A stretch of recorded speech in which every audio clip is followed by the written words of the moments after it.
am Kenia Mack, a 19-year-old private in the United States Army. At 2 in the morning, in the suffocating Texas summer air, I wasn't attacked on some distant battlefield, but right inside my own childhood bedroom. My stepbrother, Dylan, kicked the door open, his face twisted with alcohol and hatred, a Phillips head screwdriver clutched in his hand. The thrust missed my face but found my shoulder, a sickening crack echoing as it went through my right clavicle, pinning me to the wall.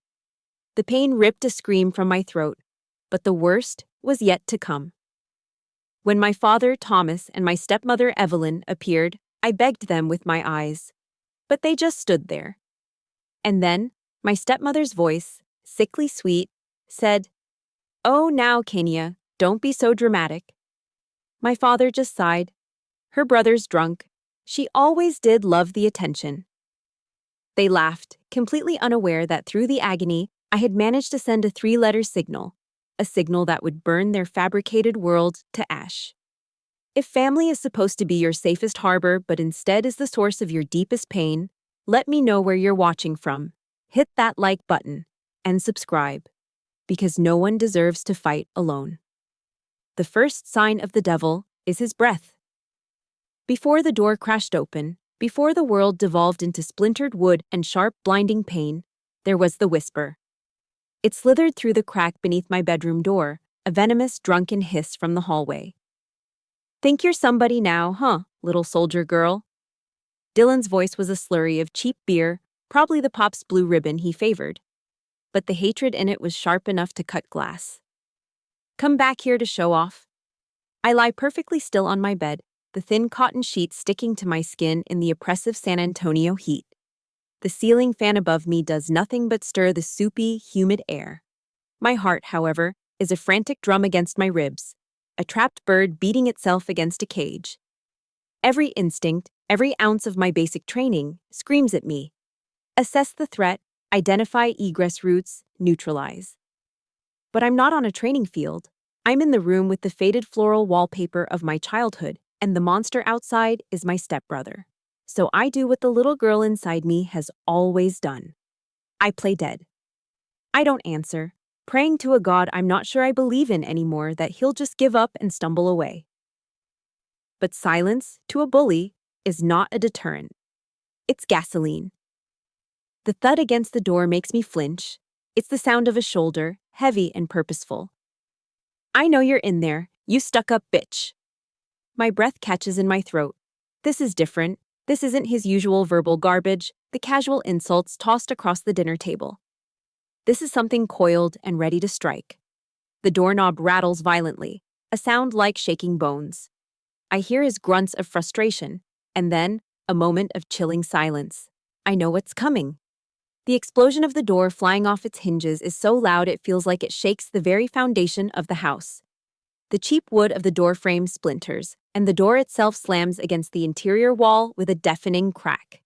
It didn't just break a door, it shattered the last fragile illusion that I could ever be safe here. He stands there in the ruined doorway, a hulking silhouette against the dim light of the hall. The air in the room instantly becomes thick, heavy with the stench of stale beer, sweat, and the electric charge of impending violence. The ensuing chaos isn't a fight. It's a hunt. It unfolds in a terrifying, almost silent waltz of violence. The only sounds are ragged breaths and the soft thud of my bare feet on the hardwood floor. He lunges, and the screwdriver glints under the moonlight filtering through my window. My training kicks in. I sidestep, his clumsy momentum carrying him past me. My hand shoots out, not to strike, but to control. My fingers trying to form a C-clamp on his wrist, to use his own weight against him. But he's bigger, he's heavier, and he's fueled by a blind, drunken rage that my disciplined training can't account for in this cramped space. He shakes me off with a furious roar, my grip breaking easily. He swings again, and I dodge, my back hitting the wall. The cheap poster of the Andromeda Galaxy I've had since I was 12 crinkles behind me. It's a dead end. I have nowhere else to go. I see the third lunge coming. My hand comes up to block, to parry, to do something, but I'm a fraction of a second too slow. He shoves me hard against the wall, my head smacking against the drywall with a dull thud. For a dizzying, weightless moment, I'm off balance. And in that moment, he strikes. The final blow isn't aimed at my face, but lower. The tip of the screwdriver connects with my right shoulder. There's no sharp slice of metal through skin. There's only a hideous, dry crack that seems to vibrate through my entire skeleton, a sound louder than any gunshot. It's the sound of my clavicle snapping. The force of the blow drives the screwdriver through the bone and muscle, pinning my shoulder and me to the wall behind me. A scream, raw and primal, tears itself from my throat, a sound of pure, unadulterated agony that seems to have no end. But the physical pain, as blinding as it is nothing compared to the horror that comes next. Footsteps pound down the hall. My father, Thomas, and my stepmother, Evelyn, appear in the shattered doorway. Hope, stupid and desperate, flares in my chest. They'll help me. They have to. My eyes, wide with pain and terror, plead with them. It's a prayer without words. Dad, Mom, please, I'm hurt. Help me. But the eyes that look back at me don't belong to parents looking at their injured daughter. They belong to spectators looking at an inconvenience. My father's face is a mask of weary resignation. He sighs, a long, put-upon sound, as if I've just spilled milk on the carpet. And Evelyn smiles.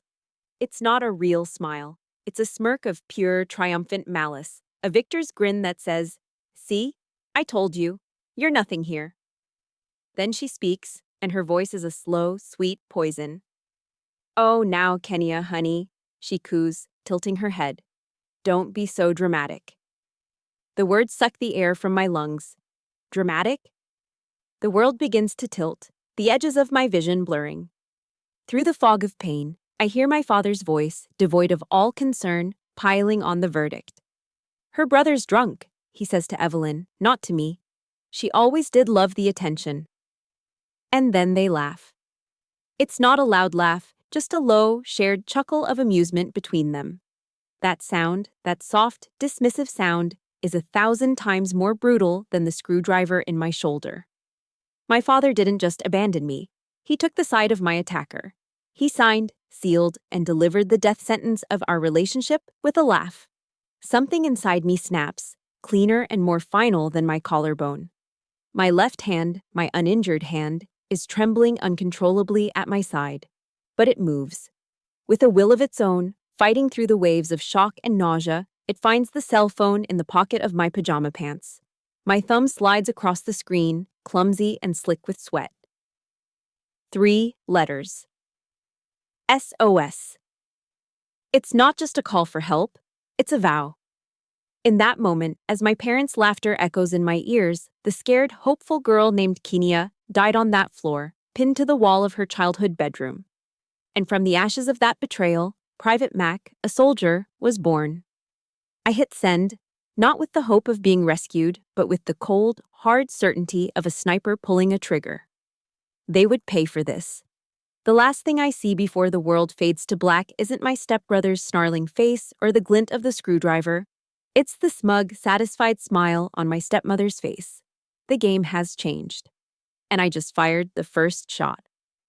I drift back to consciousness slowly, pulled from a deep, dark well of nothingness by a steady, rhythmic beeping. A machine. My eyes flutter open, assaulted by the harsh, clinical glare of fluorescent lights overhead. The world is sterile white walls, the faint smell of antiseptic, and the thin, scratchy blanket covering me. The pain in my shoulder is a dull, throbbing fire, a constant reminder of the metal, the bone, the betrayal. I'm alone. Utterly and completely alone. This cold, sterile loneliness. It's a horribly familiar feeling. It's a ghost that has haunted me for years. The beeping of the heart monitor fades into the background, and the cold of the room seeps into my bones, pulling me back through time. Back 4 years, to a different holiday. A different room full of people where I was just as isolated, not by white walls, but by the smiling faces of the people I called family. It was Thanksgiving, I was 15, and I was holding a miracle in my hands. It was a letter printed on thick, cream-colored cardstock from the University of Texas at Austin. An acceptance letter. Not for college, not yet, but for their prestigious summer astrophysics program for gifted high school students. To me, it wasn't just a letter, it was a golden ticket. It was proof, tangible and real, that the girl who was always too quiet, too studious, too much, was not useless. It was a shield against the constant barrage of Evelyn's passive aggression and Dylan's overt contempt. I kept it folded in the pocket of my jeans all day, the crisp edges a secret comfort against my thigh. The house was buzzing with the chaotic energy of a typical American Thanksgiving. The rich smell of roasting turkey and pumpkin pie spice filled the air, mingling with the scent of my Aunt Carol's overpowering perfume. In the living room, the Dallas Cowboys were playing on TV, the drone of the commentators a constant backdrop to the loud, overlapping conversations of my relatives. For a few fleeting moments, surrounded by that noise and warmth, I allowed myself a dangerous fantasy. That I belonged. That I was a part of this. Dinner was a loud affair around the oversized dining table. The turkey sat in the center, perfectly browned. Bowls of mashed potatoes, gravy, green bean casserole, and cranberry sauce were passed from hand to hand. I waited, my heart hammering against my ribs, for the perfect moment. When there was a brief lull in the conversation, I took a deep breath, pulled the letter from my pocket, and slid it across the table to my father. "Dad," I said, my voice barely a whisper, "I got this in the mail." He picked it up, a flicker of confusion on his face. As he read, something incredible happened. He smiled. A real, genuine smile, the kind I hadn't seen directed at me in years. It reached his eyes, crinkling the corners. For a single, breathtaking second, I felt it. Pride. "Well, I'll be," he said, holding up the letter. "Evelyn, honey, read this out loud. Let everyone hear what Kenia's been up to." That was the moment the trap was sprung. Evelyn took the letter, her expression one of beaming, maternal pride. She theatrically placed a pair of reading glasses on her nose, her red-painted nails tapping the paper. "Of course, dear," she chirped. She cleared her throat, commanding the attention of the entire table. "Oh, everyone, listen to this. Our Kenia has been accepted into the University of Texas's Summer Camp for Cognitive Special Support."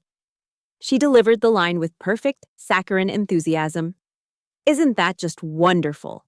We must always support her efforts, even if she is a little different. The words hung in the air for a single, silent heartbeat.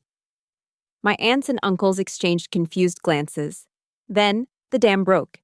It started with a snicker from my cousin, then a nervous titter from Aunt Carol. Dylan, of course, threw his head back and roared with laughter, a loud braying sound that filled the entire room. The dream shattered. I was frozen in my chair, the blood draining from my face. My entire world had just tilted on its axis. "No," I stammered, my voice sounding small and foreign. That's not what it says. It's for gifted and talented students in astrophysics." Evelyn looked at me, her face a perfect mask of gentle concern. She reached across the table and patted my hand. "Oh, sweetie, don't be embarrassed," she said, her voice dripping with false sympathy. "We're proud of you no matter what." With that single, devastating sentence, she sealed my fate. She had taken my greatest achievement, the brightest star in my sky, and extinguished it, reframing it as a disability. And she did it with the loving smile of a saint. I felt the hot sting of tears welling up in my eyes. I looked desperately at my father, begging him to intervene, to correct her, to say something. But he just sat there, that rare smile gone, replaced by a tight, uncomfortable expression. He wouldn't meet my eyes. No one would. The rest of my family looked down at their plates or offered me weak, pitying smiles, fully believing Evelyn's cruel lie. A single tear escaped and rolled down my cheek, landing with a soft plop in my pile of mashed potatoes. It created a tiny, salty pool in the middle of the creamy white. That single tear was the loneliest thing in the entire world. That night, I was crying silently in my room when a soft knock came at the door. It was my father. Hope, that stubborn, foolish thing, flickered in my chest. He was here to apologize, to comfort me. But he didn't come in. He just stood in the doorway, his frame blocking the light from the hall. "You embarrassed Evelyn tonight," he said, his voice cold and flat. There was no warmth in it, no fatherly concern, just disappointment. "You know she didn't mean it. She was just trying to include you. Now, you need to go out there and apologize to her for ruining the party." The words hit me harder than any physical blow. I was being ordered to apologize to the person who had just publicly humiliated me. My tears stopped. A cold, hard knot formed in my stomach. I looked at the man who was supposed to protect me, and I finally saw him for what he was. A coward, willing to sacrifice his own daughter for a moment's peace in his second marriage.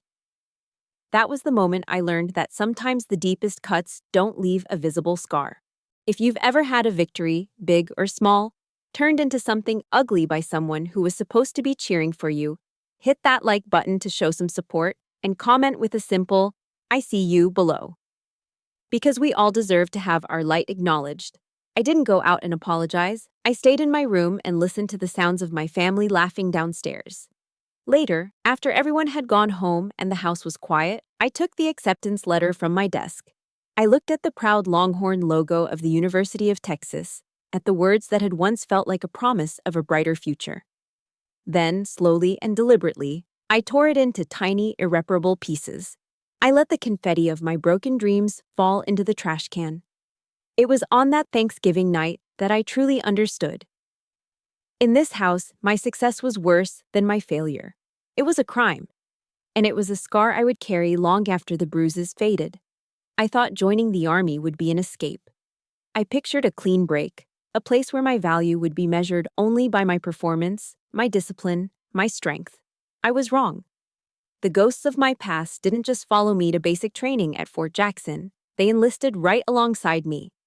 They wore my uniform, slept in my bunk, and screamed in my ear louder than any drill sergeant. Basic training is a shock to the system by design. It's meant to break you down and build you back up. The problem was I was already broken. The constant noise, the sleep deprivation, the physical exhaustion, that was all manageable. The real enemy was the one that lived inside my head. It happened most often on the obstacle course.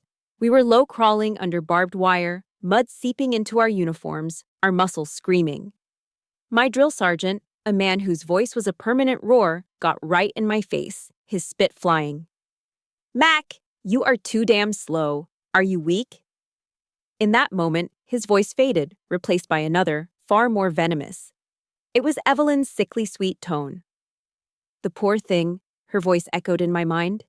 "She's just not built like the other kids. She has to try twice as hard." My arms turned to lead. My movements became sluggish. Then came the climbing wall. As I slipped, my boots failing to find purchase, I didn't hear the groan of my platoon. I heard Dylan's braying laughter from that Thanksgiving. Useless. The years of their psychological warfare had installed a saboteur deep within my psyche, an inner critic more relentless than any physical enemy. It whispered their words into my ear with every push-up, every grueling march, every failed attempt. I was on the verge of quitting, of ringing that bell and admitting defeat. A terrifying thought began to take root. What if they were right all along? What if I really was a weak, attention-seeking failure? The rope was my nemesis. A thick, unforgiving braid of twine hanging from a wooden scaffold, it seemed to mock me. Day after day, I'd fail. I'd get a few feet off the ground, my arms burning, my grip slipping, and the voices would start their chorus.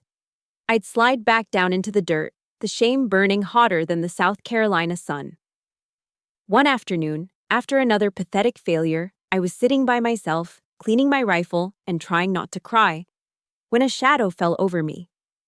I looked up to see Sergeant Elena Ruiz. Ruiz was different. She was a quiet storm.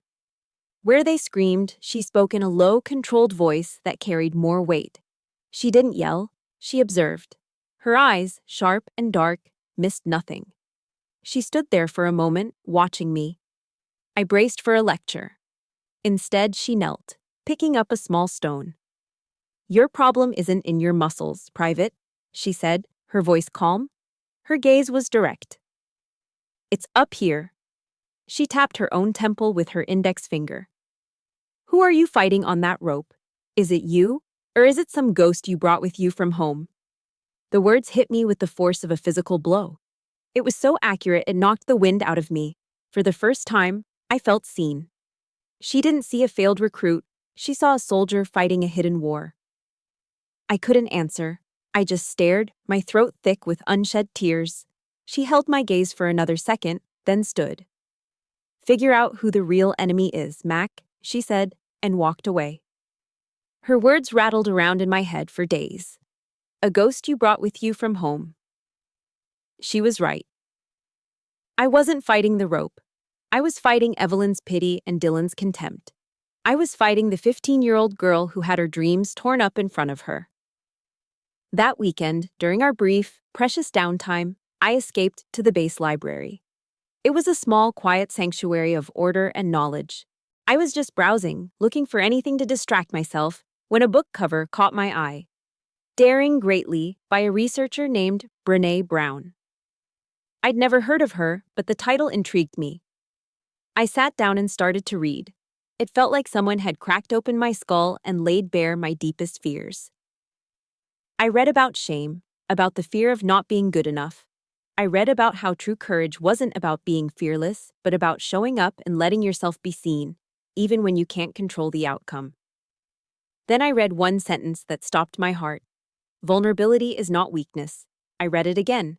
Vulnerability is not weakness. All my life, I had been taught the opposite. Evelyn's definition of my vulnerability was a flaw, something to be pitied or exploited. My father saw it as an inconvenience. To Dylan, it was a target. I'd come to the army seeking impenetrable armor, convinced that was the only way to be strong. But this book was telling me that the very thing I was trying to bury, my history, my hurt, my feeling of being broken, wasn't my weakness. It was the birthplace of my courage. It was a paradigm shift so profound it left me breathless. Only when we are brave enough to explore the darkness, I read, will we discover the infinite power of our light. A week later was our final test on the obstacle course. As I stood before the rope, my old familiar dread began to creep in. I could already hear the ghosts whispering, "You're going to fail. You're not good enough." But this time, a new voice answered them. It was quiet, but it was clear. Vulnerability is not weakness. I took a deep breath, the rough texture of the rope coarse in my palms. I started to climb. My muscles screamed. The ghosts started their assault. The poor thing, Evelyn's voice cooed.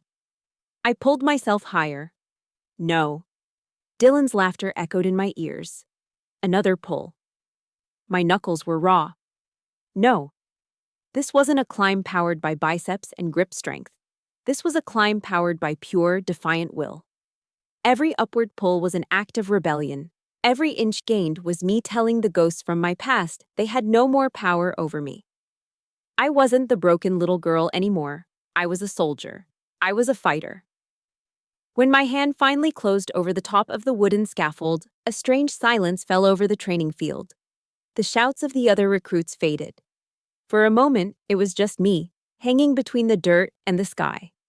Then, the silence was broken by a single whoop from someone in my platoon, and suddenly, the air erupted in cheers. I slid down the rope, my hands burning, my body trembling with exhaustion and adrenaline. Across the field, I saw Sergeant Ruiz. She wasn't cheering. She just watched me, and then, she gave a single, almost imperceptible nod. It was more validation than my own father had ever given me. I had done it. I had conquered the rope. But as I stood there, catching my breath amidst the celebration of my platoon, a new, unsettling question took root. I had conquered the rope, but how could I win this war when I couldn't even win the one inside my own head? The cheers of my platoon faded into a dull roar in my ears as I walked away from the rope. I had won. I had climbed the unclimbable, silenced the ghosts, and earned a moment of victory. But as I found a secluded spot on the bleachers overlooking the now empty training field, the adrenaline ebbed away, leaving behind a profound and unsettling hollowness. The victory felt like a single battle won in a war that had no end. The real enemy wasn't a rope in South Carolina. It was a permanent resident in my own mind. And that battlefield was a lonely, desolate place. I sat there, lost in thought, as the sky began to bleed from dusty blue into shades of orange and pink. The sounds of my platoon celebrating in the distant barracks only amplified my isolation. That's when I saw her. Sergeant Ruiz was walking toward me, her stride purposeful. She didn't say a word, just sat down on the bench a few feet away and handed me a cold bottle of water. The condensation was cool against my sweaty, calloused palm. We sat in silence for a few minutes, watching the last rays of sun disappear. "Friday night," she said finally, her voice even and calm, breaking the quiet. "My place. I'm making chili, if you don't have plans." I turned to look at her, completely stunned. The words were so simple, so casual, yet they felt monumental. It wasn't an order. It wasn't a condescending offer of pity. It was just an invitation. In my entire life, I couldn't remember a single time an adult had invited me to their home with such straightforward, unconditional kindness. My family's invitations were always transactions, barbed with expectations and a hidden price tag. This was different. This felt like a lifeline, thrown quietly and without fanfare. I couldn't find my voice, so I just nodded, a lump forming in my throat. On Friday evening, I stood outside her apartment door, my knuckles hovering in the air, suddenly terrified. What was I doing here? What would we even talk about? But before my anxiety could convince me to turn and run, the door opened. Sergeant Ruiz stood there, out of uniform, wearing a simple t-shirt and jeans. She looked smaller somehow, more human. "Hey, Mac," she said with a small smile. "You found it. Come on in." The first thing that hit me was the smell. Not the sterile lemon scent of my stepmother's house, but something warm and rich and real. Cinnamon, cumin, and something else. Like old books and worn leather. Her apartment was small and unassuming, but it felt lived in, a stark contrast to the perfect, magazine-ready prison I grew up in. There were no expensive paintings on the walls, just framed photos of Ruiz with her army buddies in various dusty, sun-bleached locations around the world. Souvenirs from her deployments were neatly arranged on a bookshelf. A painted Russian doll, a carved wooden elephant, a heavy-looking brass compass. A huge, old German shepherd with graying fur around his muzzle lumbered over, sniffed my hand, and then leaned his entire body against my leg with a contented sigh. I instinctively started scratching him behind the ears. "That's Gunner," Ruiz said. "Don't mind him. He's decided you're acceptable." She didn't pepper me with questions about my past or why I was so quiet. She just treated me like a normal person. She asked if I wanted a Coke, and we sat on her worn-out couch and talked about the most wonderfully mundane things. We complained about the Texas humidity and made fun of a cheesy action movie that was playing on her small television. She asked in the most casual way, "So, how are you feeling today?" And the question was so genuine, so free of any agenda, that it almost made me cry. When the chili was ready, we sat at her small kitchen table. She ladled a generous amount into a thick ceramic bowl for me, followed by a hefty slice of golden brown cornbread. The chili was dark and rich, with just the right amount of spice that warmed me from the inside out. As I took the first bite, a profound realization washed over me.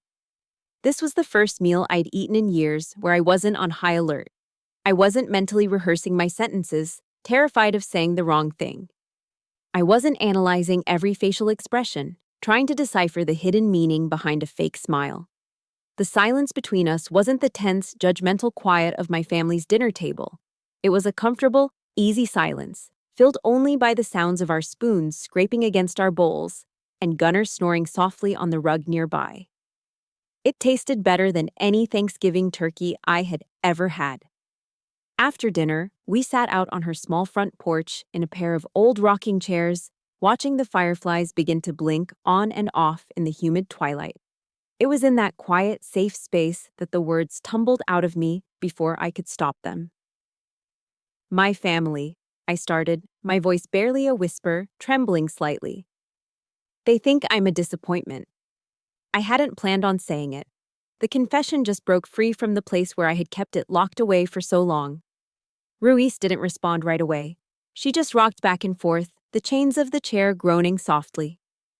I held my breath, waiting for the pity, the judgment, the awkward platitudes. But they never came. When she finally spoke, her voice was steady and clear in the darkness. The Army doesn't care where you came from, Private. We care where you're going. And the people who really matter will help you get there, not hold you back. I let out a breath I didn't realize I'd been holding. It felt like a physical weight, one I had been carrying on my shoulders for a decade, had just been lifted.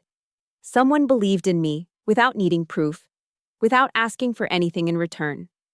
Before I left that night, as I stood by the door, Ruiz held out a small black pocket-sized notebook and a pen.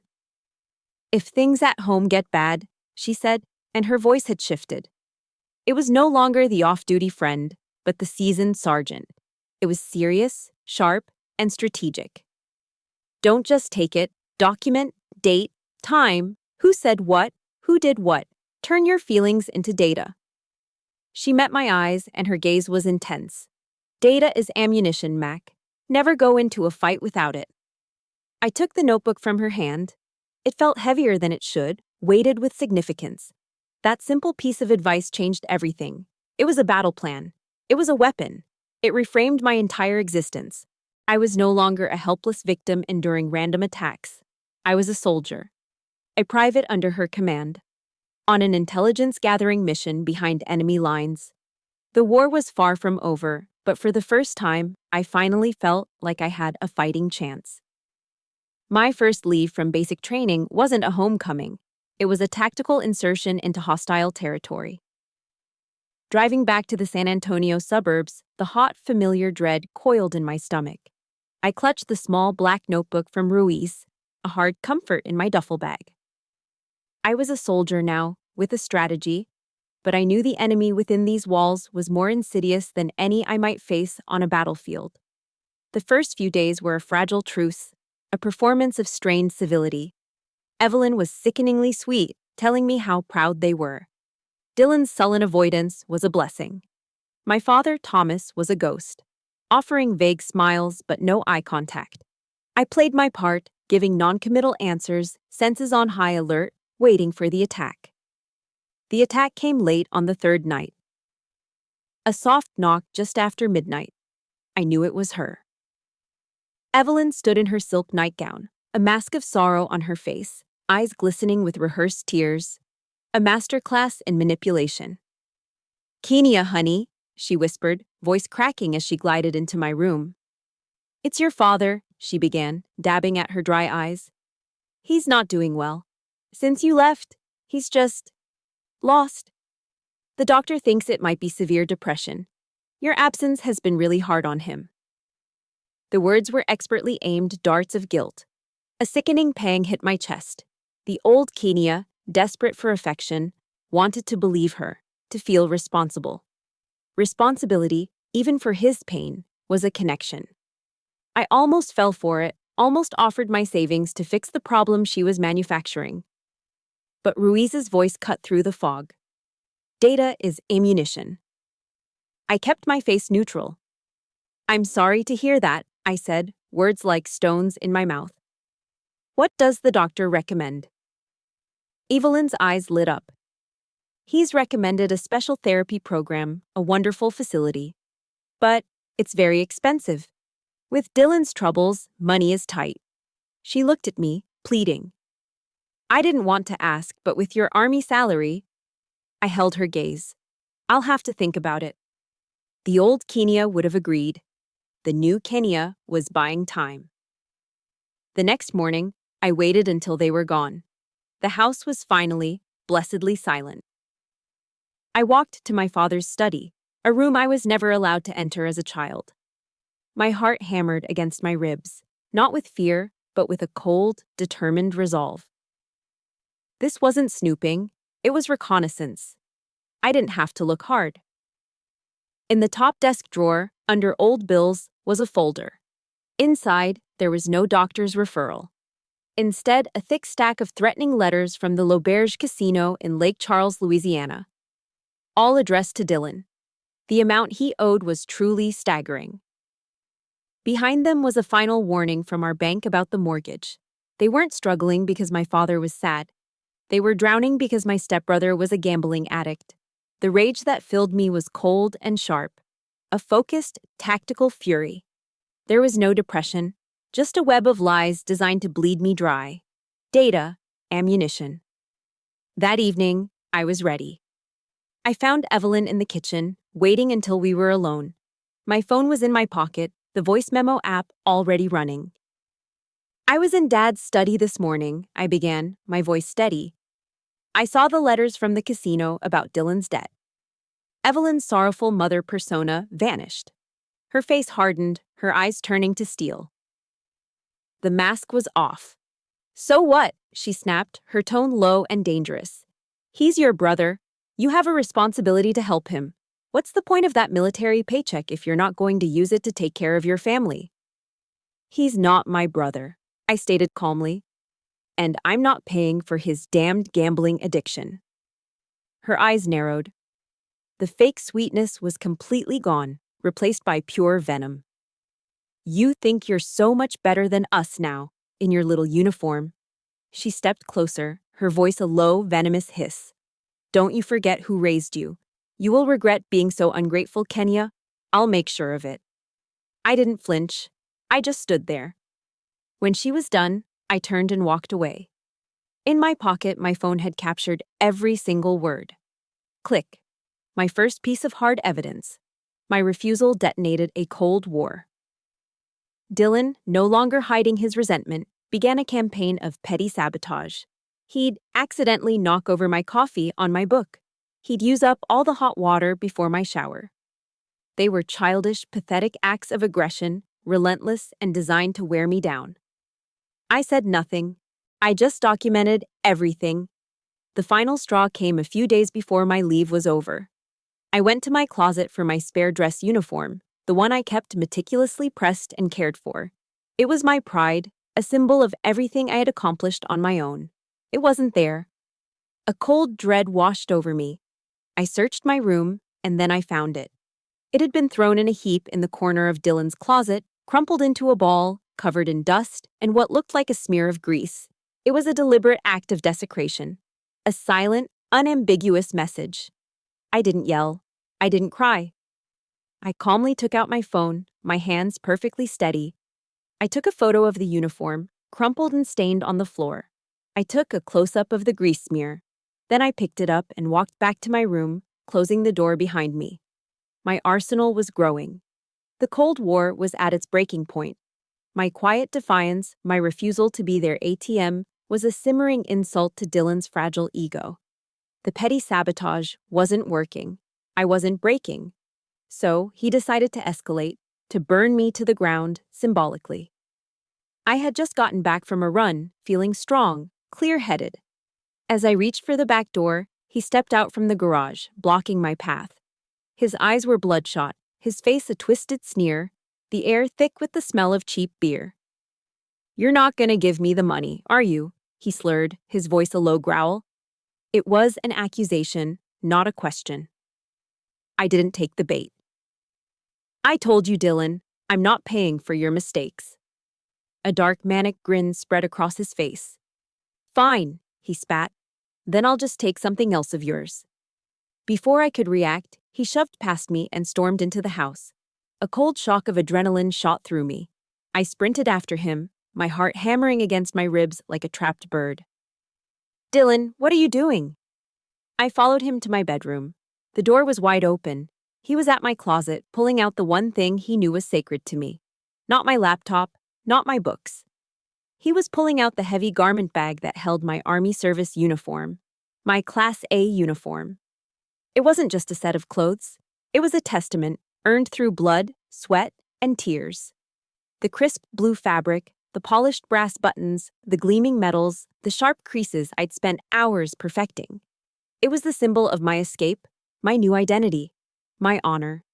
It was the physical manifestation of the oath I had sworn not just to my country, but to myself. Dylan, stop! I screamed, a raw panic rising in my throat. Don't you touch that! He just laughed, a wild, unhinged sound that echoed in the small room. He turned, holding the uniform like a trophy, his eyes filled with a triumphant hatred. This is what you care about, right? This stupid costume? He bolted from the room, heading for the back door. I ran after him, my mind screaming. Out into the glaring Texas sun of the backyard he went, dragging the garment bag behind him. He ripped the uniform out and threw it onto the yellowing grass. Just then, the sliding glass door to the patio opened, and Evelyn and my father stepped out. They didn't look alarmed. They didn't move to intervene. They looked like spectators who had paid for front row seats to a show. Dylan saw his audience, and his cruelty swelled. He puffed out his chest and shouted, his voice carrying across the neighboring fences. Hey, everybody, come and see the little soldier girl and her clown suit. The piece of trash who thinks she's too good for her own family. My blood ran cold. I started to lunge forward, a desperate primal need to save my uniform, but a hand clamped down hard on my upper arm, holding me back. It was my father. I turned to him, my eyes pleading. Dad, stop him, please. He just shook his head, his face a mask of weary resignation. He wouldn't even look at me. He looked at the uniform on the ground. Just let him be, Kenya, he said, his voice flat. It's just a set of clothes. Just a set of clothes. The words struck me with the force of a physical blow. In that single sentence, he invalidated everything I was, everything I had fought to become. He erased my struggle, my sacrifice, my pride. Dylan grabbed the red plastic gas can by the lawnmower. The sharp, nauseating smell of gasoline filled the air as he poured it over the dark blue jacket, soaking the fabric I had cared for so meticulously. He splashed it over the medals, the ribbons, the rank insignia. No, I screamed, struggling against my father's grip, but he held me fast. Then Dylan pulled out a matchbook. He struck a match. The small flame flickered in the sunlight, a tiny, terrible star. He tossed it. The world erupted in a whoosh of orange and black. The fire exploded to life, a hungry, roaring beast. It devoured the uniform, instantly. I watched in horror as the flames licked at the fabric, curling the edges into black ash. I saw the colorful ribbons on the chest blister and melt into unrecognizable plastic slag. The very symbol of my honor was being consumed in a bonfire of his jealous rage right in front of me. I stopped struggling. I just watched it burn. I tore my eyes away from the fire and looked at my parents. They weren't smiling, but their eyes were filled with a quiet, sickening satisfaction. The look of bullies who had finally dragged their victim down to their level. In their minds, they had just won. In that instant, something inside me shifted. The hot, frantic panic was washed away by a wave of something terrifyingly calm. The tears in my eyes evaporated. The screams died in my throat. A profound, glacial stillness settled over me. I turned my head slowly and looked directly at my father, whose hand was still clamped around my arm. I didn't raise my voice. I spoke each word with a cold, deliberate precision, the sound cutting through the crackle of the flames like shards of ice. Let me go. He blinked, startled by my tone. Now. There was something in my voice, a finality he had never heard before, that made him flinch. His grip loosened, and he let go. I walked forward, my steps even and measured, until I stood just a few feet from the smoldering, blackened ruin on the grass. Dylan was still standing there, a smug, victorious smirk on his face. I didn't look at the ashes. I looked right into his eyes. I didn't shout. I didn't cry. I spoke just loudly enough for all three of them to hear every single word clearly. This is the last time, I said, my voice devoid of all emotion. The absolute last time any of you will touch what is mine. The last time you will disrespect me. The war you wanted, you've got it. Then I turned my back on them, on the ashes of my uniform, on the entire toxic wasteland of my childhood. I walked back into the house, up the stairs to my room, and locked the door behind me. I pulled out my phone. My hands were perfectly steady. I sent a short, encrypted text to Sergeant Ruiz. Need to talk. Urgent. If you have ever had a final straw, A line crossed that changed absolutely everything. Show your support by hitting the like button, and let's stand together by commenting "line crossed" below. The Cold War was over. The hot war was about to begin. And I finally realized that the attack in the backyard was just a prelude. The main assault was coming tonight. That was the night Dylan would come for me with a screwdriver. That was the night it all truly began. Locked in my room, the smell of gasoline and burnt fabric still clinging to the air, I stared at the single word that flashed on my phone screen: acknowledged. The reply from Sergeant Ruiz was immediate, a beacon of calm in the chaotic aftermath of the fire. My heart was still hammering against my ribs, but the cold resolve that had settled over me in the backyard was hardening into something solid, something strategic. The shaking in my hands had stopped. I was no longer a daughter in shock. I was a soldier awaiting orders. My phone rang less than 5 minutes later. The caller ID read Ruiz E. I took a deep breath and answered. Mac. There was no preamble, no gentle, "How are you doing?"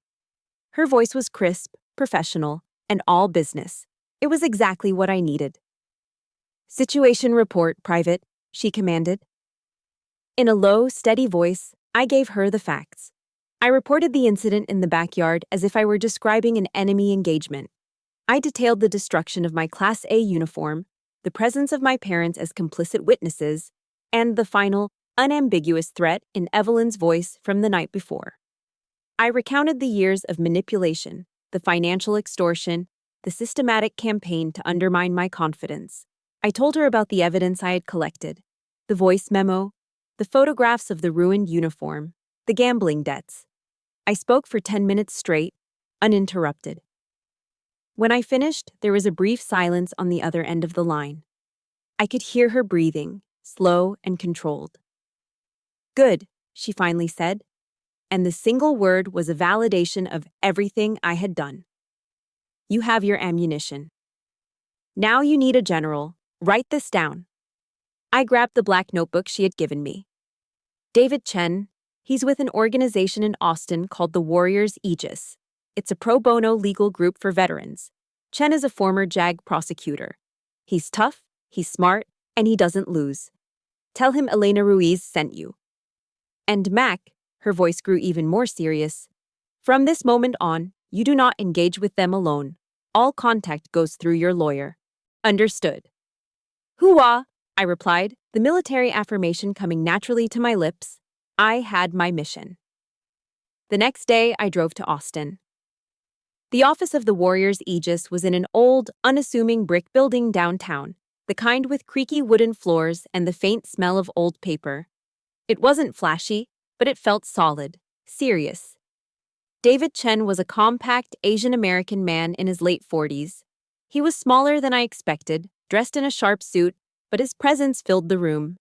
He had the sharp, intelligent eyes of a hawk, and they missed nothing. He shook my hand firmly. "Sergeant Ruiz called ahead," he said, his voice direct. He gestured for me to sit. "She holds you in high regard." He didn't ask me how I was feeling or waste time with pleasantries. He got straight to the point. "Show me your evidence." This was a language I understood. I laid out my file on his polished mahogany desk, the voice recording of Evelyn's threat, the time-stamped photos of my desecrated uniform, the copies of Dylan's gambling debts from the Louisiana casino, the bank statements showing the money I had sent them under duress. I presented it all in chronological order, a cold, hard litany of my family's crimes. He examined each piece of evidence in complete silence, his expression unreadable. He put on a pair of reading glasses to study the fine print on the bank statements. He played the audio file, listening intently, his head cocked to one side. The silence stretched on, thick with tension. My own hope hung in the balance. Finally, he took off his glasses and looked up at me. He nodded slowly, a single, decisive gesture. "This is more than enough," he said, his voice laced with a quiet intensity that sent a jolt of relief through me. "We have a case." For the first time since this whole nightmare began, I felt a flicker of genuine hope. It wasn't just my pain anymore. It was a case. It was real. It was something that could be fought and won. They are bullies, Private Mac, Chen continued, steepling his fingers. And bullies only understand one thing: a superior show of force. We are not going to file a police report, not yet. That's a messy public battle. We are going to set a trap, a Trojan horse. He leaned forward, his eyes gleaming with strategic brilliance. They want money, so we're going to let them think they're about to get a windfall. He laid out the plan, and it was as audacious as it was terrifying. You're going to call them. You will tell them that you've reconsidered, that you were wrong, and that you will agree to help with Dylan's debt. You will offer to sign the paperwork to leverage the equity in the house, the portion your father left you in his will. But, he held up a finger, the signing will not happen at a bank. It will happen here, in this conference room. That will be our kill box. My blood ran cold at the thought. Go back there, face them again, lie to their faces. It felt impossible. But then I looked at David Chen, at the unwavering confidence in his eyes, and I remembered who I was. I was a soldier. This was my assignment. That evening, I sat in my car in a quiet parking lot, my heart pounding. It was time to deploy the bait. I took a few deep breaths, summoning every ounce of acting ability I possessed. I thought about the scared, 15-year-old girl at the Thanksgiving table. I thought about the confused, heartbroken girl who just wanted her father's approval. I channeled all of that vulnerability into my voice and dialed Evelyn's number. She picked up on the second ring. "What do you want, Kenya?" she answered, her voice cold and hostile. I let out a shaky, manufactured sob. "Mom," I choked out, hating the word as it left my lips. I've been thinking, and you were right." I sniffled, making it sound as pathetic as possible. Family is everything. I was wrong to be so selfish. I'll sign the papers. I'll do whatever it takes to help. There was a stunned silence on the other end. I could almost hear the greedy gears turning in her head. Then, her voice, dripping with false, syrupy sweetness, came floating down the line. "Oh, Kenya, honey, I knew you'd do the right thing. Your father will be so relieved. You're such a good girl." The praise that I had once craved now turned my stomach. My legal advisor for my military benefits said he needs to oversee the signing, I added, repeating the script Chen had given me. "We have to do it at his office in Austin." "Of course, honey, whatever you need," she chirped, completely oblivious. She didn't question it for a second. Greed had made her blind. They had taken the bait. The trap was set. I hung up the phone, my hand trembling slightly, not from fear, but from the adrenaline of the performance. I took a deep, steadying breath. I was walking back into the fire, back into the war zone. But this time, I wasn't going in alone. And this time, I was the one holding all the weapons. The day of the meeting, I felt a strange and profound calm. It wasn't the absence of fear, but a clarity that pushed fear into the background. I was a soldier walking into a planned engagement. I knew the terrain, I knew the objective, and I had superior firepower. I wore my Class A uniform, the replacement I had painstakingly acquired, not as armor, but as a statement. When I walked into David Chen's conference room, I was not Kenya, the broken daughter. I was Private Mac, United States Army. I was there first, seated beside Chen at the head of a long, polished conference table. He was a picture of professional calm, arranging files with meticulous precision. Across the room, in a chair in the corner, sat a uniformed Austin police officer, a woman with a calm but watchful demeanor. And by the window, looking out over the city, stood an older man with a kind face and sad eyes. Mr. Miller, my former next-door neighbor, a retired cop. The pieces were in place. Then, the door opened, and they walked in. The victors arriving to claim their prize. They were beaming, radiating a smug, triumphant energy that was almost suffocating. Dylan was practically bouncing on the balls of his feet, already spending the money in his head. "Gonna get me a new truck," he whispered loudly to my father, who clapped him on the back. Evelyn glided over to me, her face a mask of maternal pride. She placed a hand on my uniformed shoulder. "I'm so proud of you, Kenya. I knew you'd come around." The touch felt like a spider crawling on my skin, but I didn't flinch. I just looked past her, my face a blank slate. They took their seats opposite us, their greed making them oblivious. They didn't notice the police officer in the corner or pay any mind to the older man by the window. They just saw the stack of papers in front of Chen, the documents they believed held their salvation. I sat in silence, my back ramrod straight. I waited for my general to begin the assault. "Good afternoon," Chen began, his voice smooth and professional. He pushed a single document across the table. "This is the proposed agreement to leverage Ms. Mack's equity in the property." He let them look at it, savoring their moment of triumph. "However," he continued, his tone shifting slightly, becoming sharper, "before we proceed, we have a few supplementary materials to review as part of our due diligence." He picked up a remote. The large screen on the wall, previously dark, flickered to life. The first image that appeared was a high-resolution photograph of my Class A uniform, smoldering in a blackened heap on the grass. Dylan snorted, a laugh rumbling in his chest. "Oh, come on, that was just a joke. Lighten up." Chen didn't acknowledge him. He clicked the remote again. The next image was a close-up of the collection letters from the L'Auberge Casino, Dylan's name and the staggering amount owed clearly visible. The smile on Dylan's face began to falter. Click. A copy of the bank statement showing the wire transfer from my account to theirs. My father shifted uncomfortably in his seat.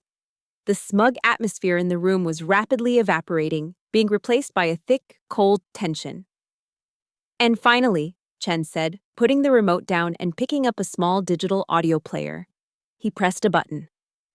And Evelyn's voice, cold and venomous, filled the silent conference room. "You think you're so much better than us now, don't you? In your little uniform? You will regret being so ungrateful, Kenia. I'll make sure of it." The color drained from Evelyn's face. She looked like she had been slapped. That's illegal," she stammered, her voice a shrill squeak. "You recorded me without my permission." A thin, cold smile touched David Chen's lips. "Actually, ma'am, in the state of Texas, we operate under one-party consent, and Private Mac consented." He leaned back in his chair. "So it's perfectly admissible." That's when the dam broke. "You little bitch!" Dylan roared, slamming his fists on the table and lunging to his feet. "I'll kill you!" Instantly, the police officer was out of her chair, her hand resting firmly on the butt of her holstered Glock.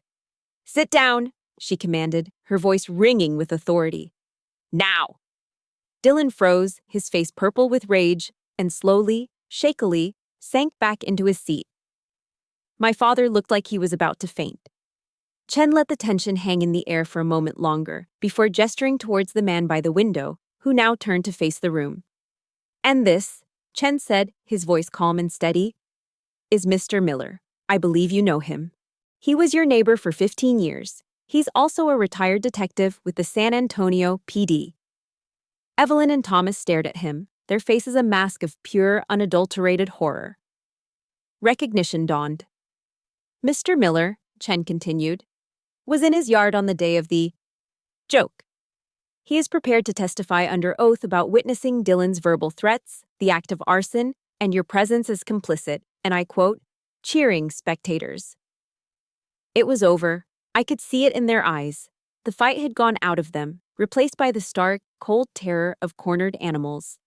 Evelyn stared at Thomas, her mouth opening and closing, but no sound came out. They had lost, and they knew it. Chen let the silence stretch, letting the weight of their defeat crush them. Then, he slid a different set of documents across the table. It was 2 pages, bound with a simple staple. "You have 2 options," he said, his voice now like steel. "Option 1, I take this entire file, the audio, the photos, the financial records, and Mr. Miller's sworn testimony, and I walk it down the hall to the district attorney's office. Dylan will face felony charges for assault and arson. You and your husband," he looked directly at Evelyn, "will face charges for conspiracy and felony fraud. You will all likely do jail time." He paused, letting the words sink in. "Or there is option 2. He tapped the 2-page document. "You sign this agreement. It states that you relinquish all and any claim to the house, transferring the deed entirely to Private Mac. You will vacate the premises within 30 days. Furthermore, you will sign a legally binding, no-contact order. You will never again attempt to contact, harass, or approach Private Mac in any way, shape, or form for the rest of your lives. 30 days. On the 31st day, I stood alone in the doorway of my childhood home, new key in hand. The moving truck had rumbled away the afternoon before, a final unceremonious departure. The house was mine. And it was terrifyingly silent. I walked through the empty rooms, my footsteps echoing on the bare hardwood floors. The silence was a physical presence, a heavy blanket over everything. They had taken all the furniture, leaving ghosts behind. Faded squares on the walls marked where Evelyn's curated family photos, the ones that never included me, had once hung. It was as if they had never been here, yet their presence was everywhere. I made my way to my old bedroom, the scene of the attack. My hand went instinctively to the wall by the doorframe. There it was. A small, deep indentation in the drywall, a permanent scar from Dylan's screwdriver. I traced its outline with my finger. I had won. Legally, I was the victor. I owned the house, and they were gone, bound by a no-contact order. But standing there, it didn't feel like a victory. It felt like the ceasefire after a brutal war. The fighting was over, but the battlefield was scarred, and the cost had been immense. The last few weeks had been a blur of logistics and paperwork. Chen had handled everything with ruthless efficiency. They had signed the papers in his office without another word, their faces pale and drawn. They had packed under the watchful eye of a court-appointed supervisor. There were no dramatic confrontations, no final showdowns. They had simply vanished from my life, leaving a vast, echoing emptiness in their wake. I walked down to the kitchen and sat on the floor, my back against the cool cabinets. Forgiveness. The word had been rolling around in my head for days. I thought of my grandfather, reading to me from his worn Bible on the porch in Corpus Christi. I remembered a line he often quoted, the words of Jesus on the cross. Forgive them, for they know not what they do. As a child, I thought it was about their ignorance. Now, I understood it wasn't about them at all. Forgiveness wasn't an act of absolution for the guilty. It was an act of liberation for the wounded. It wasn't about excusing their actions. It was about refusing to let their poison continue to run through my veins. It was about my own peace. I knew I couldn't call my father. A phone call would be an invitation for more manipulation, so instead I found a pen and a single sheet of paper in a drawer. I sat at the empty kitchen counter where he used to read the paper every morning, and I wrote him one final letter. I didn't accuse him. I didn't list his failures. I just told him my truth. Dad, I wrote, I think I spent my entire life trying to earn a single, genuine smile from you. Just one. But on the night I needed you the most, the night I was bleeding in my own room, the smile you gave was for them. You chose your comfort over your daughter. I am done trying to earn something that you are incapable of giving. My hand paused, the pen hovering over the paper. Then I finished it. I forgive you, not because you deserve it, but because I deserve to be free from the weight of hating you. I deserve peace. Goodbye, Dad. I folded the letter, wrote his name on it, and left it on the counter. It was a message in a bottle, cast out into an ocean I would never visit again. That was my farewell. A few days later, my phone buzzed with a notification. A new voicemail. It was my father's number. A knot of ice formed in my stomach. For a long moment, I just stared at the screen, my thumb hovering over the delete button. The soldier in me screamed at me to erase it, to not let the poison back in. But the little girl inside me, the one who still foolishly hoped, had to know. I pressed play. His voice was a broken, trembling thing I had never heard before, thick with tears. Kenya. Kenny, I got your letter. I'm so sorry. I was weak. I was a coward. Evelyn. She had so much control. It was easier to just go along. I never wanted to hurt you. Please, just give me one more chance to make it right. Just one chance. I listened to it once, then again.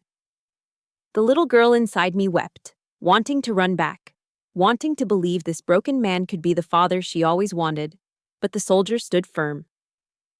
The soldier saw the truth. His apology wasn't for me, it was for him. It was littered with excuses. I was weak. I was a coward. She had control. Weakness was a reason, not an excuse. He was sorry he got caught, not sorry for what he did. It was just another tactic, another form of manipulation wrapped in remorse. I had chosen myself in the lawyer's office. Now, I had to choose myself again. My thumb moved deliberately across the screen. I pressed delete. The voicemail vanished. I had finally chosen myself, completely and irrevocably. The healing began a week later, not with therapy or quiet reflection, but with the loud, cheerful chaos of friendship. Sergeant Ruiz showed up on a Saturday morning in a pickup truck. 2 other soldiers from my platoon with her, armed with paint rollers, toolboxes, and a stack of pizzas. "Thought you could use some reinforcements, Private," Ruiz said with a grin. For the first time, genuine laughter filled the rooms of that house. We worked all weekend, scraping old paint, patching holes, the sounds of our work and easy camaraderie chasing away the lingering ghosts. We turned the house from a mausoleum of painful memories into a blank canvas. Then I began to reclaim the territory. Dylan's old room, the source of so much resentment, was the first to go. I painted the walls a calm, steady gray and filled it with weight benches and a treadmill. It became my home gym, a place of strength and discipline. My father's study, the room I was never allowed to enter, became my library. I filled the shelves with books, turning a space of secrets and lies into a haven of knowledge and peace. The act of rebuilding the house was the act of rebuilding my soul. With every coat of fresh paint, I was covering over a scar. With every room I repurposed, I was taking back a piece of my own history and rewriting it. I was transforming a prison built by others into a sanctuary I was building for myself. It was slow, it was hard, but for the first time, it felt like coming home. Years have passed. The house that was once a battlefield is now a sanctuary, filled with the warmth of sunlight and the quiet hum of a life rebuilt. The ghosts have long since been evicted, replaced by the comforting presence of well-worn books and the easy laughter of friends. The little girl who was once pinned to a wall is gone. In her place stands a woman, a sergeant in the United States Army. Me. Sometimes in the quiet moments of the morning before I put on my uniform, I'll stand in front of the mirror and look at my right shoulder. The scar is still there. It's a pale, silvery line against my skin now, faded with time, but it will never truly disappear. And I am grateful for that. For years, I saw it as a mark of shame, a brand of my family's betrayal. But I don't see it that way anymore. I've come to realize that this scar is the most important medal I have ever earned. It wasn't awarded to me in a ceremony. It was forged in fire and pain. It's not a symbol of my weakness. It's a permanent reminder of the war I survived, of the moment I chose to fight back, of the strength I never knew I had. It is my scar of honor. And it tells a story I was finally ready to share. I knew my story couldn't end with me, safe within the newly painted walls of my home. The weapons that David Chen and Sergeant Ruiz had given me, strategy, data, and a voice, were too powerful to keep to myself. I started working with Chen and the Warriors Aegis, volunteering on weekends. Together, we established a new outreach program, a specialized branch aimed directly at service members trapped in the silent horror of domestic abuse.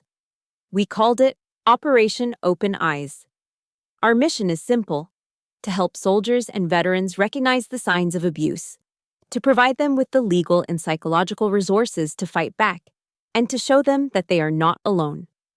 I became one of its lead advocates. The voice that was once silenced by fear now echoes in auditoriums and conference rooms at military bases across the country. I stand on stages in front of young men and women in uniform, and I tell them my story. I tell them about the gaslighting, the manipulation, the violence. I show them that abuse doesn't always wear the face of a monster. Sometimes it wears the face of family. And I teach them how to turn their pain into data, their fear into a strategy, and their silence into a testimony. The work is my purpose. It's the legacy I am building, not on a foundation of anger, but of resilience. But my strength isn't just forged in the present, it's rooted in the past. And so, once a year, on the anniversary of my grandfather's passing, I make a pilgrimage. I drive the long, flat highway south to Corpus Christi. The air grows thick and salty as I get closer to the coast, a smell that has always felt like coming home. Elena Ruiz always comes with me. She never asks why this trip is so important, she just knows. She's no longer my sergeant, she's my family, the kind you choose, the kind that shows up. We walk along the same stretch of beach where my grandfather taught me about the strength of the sand dollars all those years ago. I no longer need to search for the perfect shell he told me about.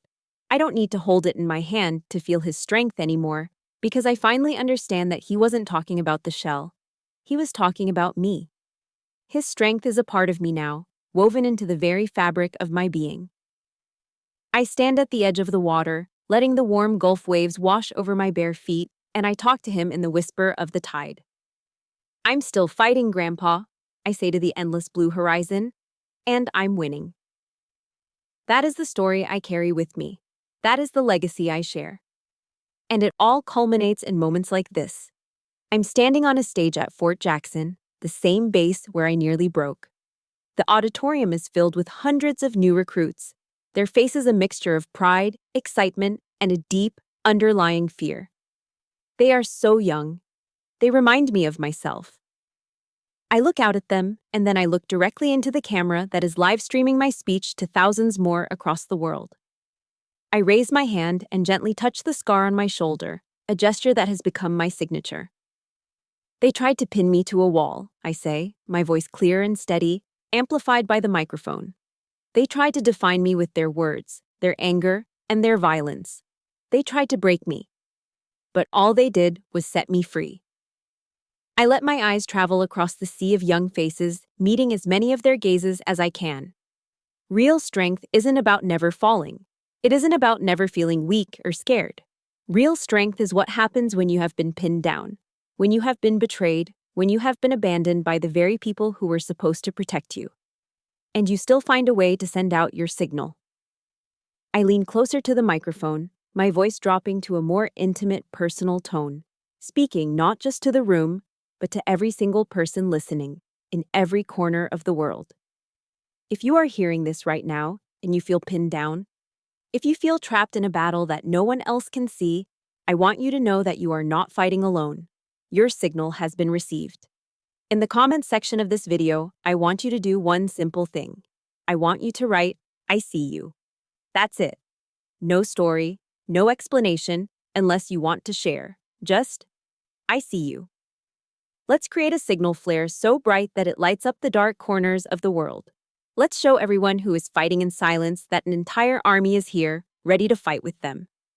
Because no one deserves to fight alone. Sharing my full story, from the darkest moments to the dawn, has been a vital part of my own healing. I want to sincerely thank you for listening, for bearing witness to my journey. My story is just one of many, and this channel was created to be a sanctuary for these voices of survival and strength. If you believe in the power of turning pain into purpose, I invite you to subscribe and join our community. Your support helps us bring more voices out of the silence and build a place where truly no one has to fight alone.